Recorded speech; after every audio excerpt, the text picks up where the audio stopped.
Hi everyone, TJI ಅಕಾಡೆಮಿಯಲ್ಲಿ DCT test 23ನ both online and ಆಫ್ಲೈನಲ್ಲಿ ಕಂಡಕ್ಟ್ ಮಾಡಿದ್ದೀವಿ.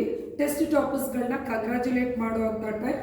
So first topper Adnan Siddiq, civil, GPT Kudligi 13/15, C Mohan, U Mohan, CS, GPT Kampli 10/15, Chandana EC DRR government polytechnic 19/15.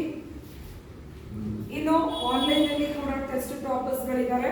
Gunashekar END STJ Harapanahalli 12/15, Madhuri Raykar CS GPT Kampli 12/15, Naveen Rao CS GPT Harihara 11/15. So ಇನ್ನು ಸಾಕಷ್ಟು ಟೆಸ್ಟ್ಗಳನ್ನ TJI ಅಕಾಡೆಮಿಯಲ್ಲಿ conduct ಮಾಡ್ತಾ ಇದ್ದೀವಿ. ಆದಷ್ಟು ಎಲ್ಲ ಟೆಸ್ಟ್ಗಳಲ್ಲಿ ಟಾಪರ್ಸ್ ಆಗಿ ಬರಲಿಕ್ಕೆ ಟ್ರೈ ಮಾಡಿ. ಇನ್ನು ಅಡ್ಮಿಷನ್ಸ್ಗಳು ಓಪನ್ ಇದೆ. ಇಂಟ್ರೆಸ್ಟೆಡ್ ಇರೋ ಸ್ಟೂಡೆಂಟ್ಸ್ ಇಲ್ಲಿ ಮೆನ್ಷನ್ ಮಾಡಿರೋ ನಂಬರ್ಸ್ಗಳಿಗೆ ಕಾಲ್ ಮಾಡೋದ್ರ ಮೂಲಕ ಅಡ್ಮಿಷನ್ಸ್ನ ತಗೋಬಹುದು. Thank you for watching this video. This is Roopashree from TJI academy.